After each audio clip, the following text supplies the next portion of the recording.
okay, martial arts school owners, we need to be aware now, because we're a customer facing business, of positive and negative touch points. At any time, whenever a lead, inquiry, a first time student, a parent, an existing student touches your business in any way, whether that's over the phone, email, letter, obviously face to face, it's either going to be a positive or a negative touch point. So if you want in your school to grow and obviously to become more and more successful, you need to be analysing each of those touch points, starting off with the most common touch points at first, and then working on improving them all the time.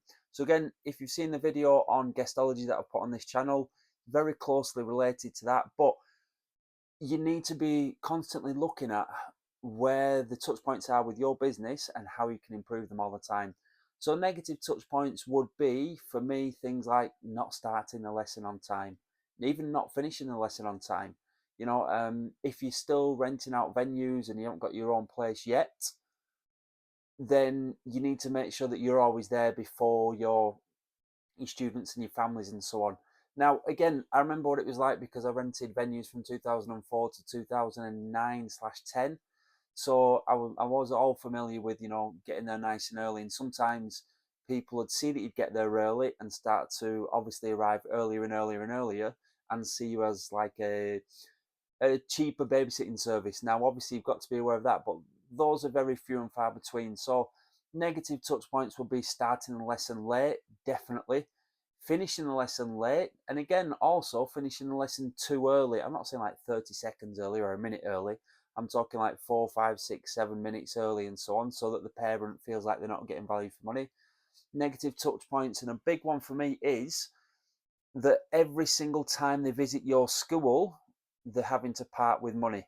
They're having to put the hand in the pocket or obviously transfer it across online or whatever it is.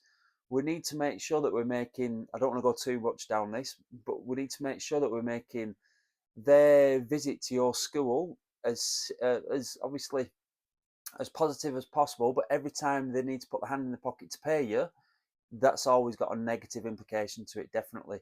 So we need to make sure that the tuition side of things is as streamless as possible. Bring it into monthly tuition, which is paid each and every month on the first of every month. But yeah, starting the lesson on time, finishing the lesson on time, both ticks.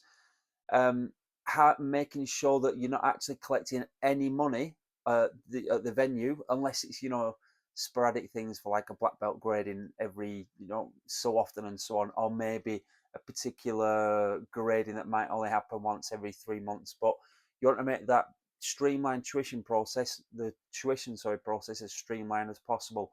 Other negative touch points as well. Again, these aren't even related to you teaching and teaching ability. Definitely not.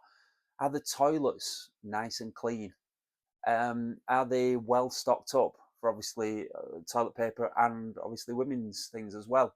So we need to be looking at all those types of elements really, because like I said at the start of the video, there's always going to be a positive or a negative touch point, and you want to make sure you get rid of as many negative touch points as possible. You want to make sure that every touch point with you, your team members, with your school in general, is always going to be positive. The phone, okay? So does the phone get answered within 2 rings? That was a main one for us, definitely. The phone needs to be answered within 2 rings, all right? Because it's just another positive touch point. There's nothing worse, especially for me, really, when you're ringing a business up and it goes straight to landline. It goes straight to voicemail. Then you might ring them again a few hours later and it goes straight to voicemail again. Unless it's obviously out of hours. I'm not talking anything silly like you're ringing up at midnight or anything. But if it's during traditional business hours, somebody should be there to pick up the phone, really. So again, positive and negative touch points. Make sure you're looking at them all the time in your business and seeing where you can improve. So again, always look for the low-hanging fruit, the touch points that happen pretty much every lesson. Does the lesson start on time? Does it finish on time? This is another one as well, does your venue look clean? Is it presentable? All right, yeah. Or if you're still hiring out scout huts, aerobic studios, dance studios, whatever, sports halls, you might need to arrive there early to make sure the venue is clean for you, okay? Because everything reflects back on you and your business, really. So again, if you're looking to build a high, profitable, cash flowing each and every month, martial arts school, I can guarantee I will be able to help you. That's what I do for my mentees. Maybe if you haven't already done so, invest in and read my book, How to Build a Highly Profitable Martial Arts School. There'll be lots of information in there for you. And again, you could bring in things each and every week, and I can guarantee if you're sticking to them, your growth will improve and your cash flow will improve. So yeah, negative and positive touch points, look at them all the time. If you were to start a brand new martial arts school now, I'd be thinking, right, the lessons need to start on time, the lessons need to finish on time. I need to make sure that I'm always there before anybody arrives. I'm always the last one to leave. You know, I'm not trying to shoo parents out the door or anything. I need to make sure that I've got the phone on me all the time so I can pick it up within 2 rings. I need to make sure that I'm replying back to emails within a decent time frame. Now, what you don't want to do though is when it comes to text messages and emails and Facebook DMs and so on like that, you don't want them to give them the impression that you're there all the time to reply back, because then you're conditioning them to say that if they contact you at Sunday at 9 o'clock at night, that you're going to reply back immediately. So with the phone, it's different because that's obviously, in my eyes, more of a direct source to get through to you. Although I know there's lots of other sources now to get through to you. So yeah, have a look at your positive and negative touch points all the time. See which ones you can improve.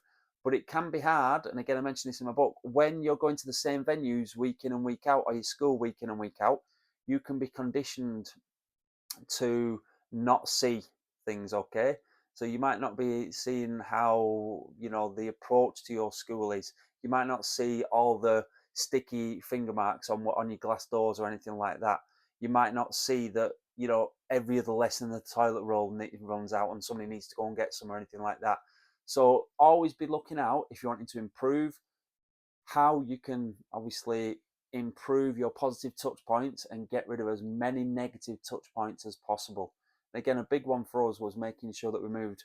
This was probably about 2010, maybe even 2008 when we started first of all introduce standing order payments.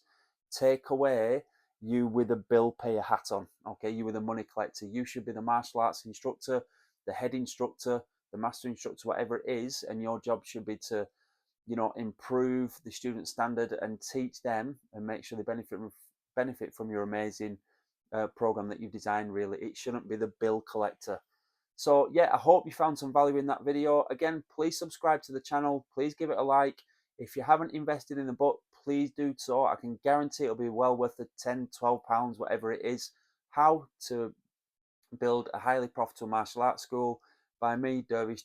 So good luck, everybody. And if you do want any help in obviously turning your hobby into more of a systemized, profitable, great cash flowing business, then don't sit on the fence like I did for years. Invest in a mentor, invest in an industry specific mentor like myself, and I will be able to help you. All the best, everybody. Take care.